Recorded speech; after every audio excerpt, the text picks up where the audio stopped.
জাঙ্কু, এই দেখো আমি পার্পল কালারের ড্রেস পরেছি, কেমন লাগছে আমাকে? লিসা, আমি তো ব্ল্যাক পিঙ্কের ড্রেস পরেছি, একদম তোমাদের মতো লাগছে না? এই তুই দেখতে পাচ্ছিস না আমি জাঙ্কুর সাথে কথা বলছি?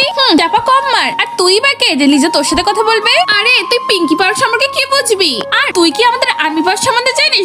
আরে এই ব্ল্যাক পিঙ্কের গান তো আমার দারুণ লাগে। গান শুনছিস তাই না? দাঁড়া তোর গান শোনা বের করছি। এই তো বিটিএস এর গান চালু করে দিয়েছি। আরে দাঁড়া তোর গান শোনা বের করছি এক্ষুনি। আমার সঙ্গে পাঙ্গা নিছিস তাই না? দাঁড়া তোর ক্ষমতা তোকে এখনই বোঝাচ্ছি। যাই ভলিউমটা ফুল করে দি। আমার সাথে কম্পিটিশন করছিস? দাঁড়া তোর মতো তো এক্ষুনি দেখাচ্ছি। আরে এই শব্দটা তো আমার কানে লাগছে। এই তোমরা শুরু করেছো কি ঘরের মধ্যে? আরে ঘরটাকে তো পুরো মাছের বাজার বানিয়ে রেখেছে। যে কোনো একটা গান বাজা। আর কি গান বাজছিস কিছুই তো বুঝতে পারছি না। এই দেখ আমার কাছে ব্ল্যাকপিঙ্ক এর স্টিকার আছে। আরে এই দেখ আমার কাছেও বিটিএস এর স্টিকার আছে। আরে আমার কাছে তো ব্ল্যাকপিঙ্ক এর পোস্টার আছে। আরে পোস্টার এই দেখ আমার কাছে বিটিএস এর পোস্টার আছে। হে আল্লাহ, তোমার এই পবিত্র কর্নশিপকে দেখেছি। ভিডিওটাকে লাইক আর চ্যানেলটাকে সাবস্ক্রাইব করে দেবে এবং সেই সঙ্গে 10 জনের কাছে শেয়ার করে দেবে। তুমি তাকে পরীক্ষায় পাস করিয়ে দিও। এই দেখ আমার কাছে ব্ল্যাকপিঙ্ক এর ব্যাগ পর্যন্ত আছে। আরে আমার কাছে তো বিটিএস এর কুশন আছে। আর আমার কাছে আছে ঝাড়ু আর পোছা দুটোই আছে। কিন্তু মা এটা দিয়ে আমরা করবোটা কি? আরে আমি করবো না, করবে তোমরা। আরে তোমরা তো সারাদিন দুজন মিলে মারামারি ঝগড়া করো। এখন ওঠো চলো ঘরে পরিষ্কার পরিচ্ছন্ন করবে না।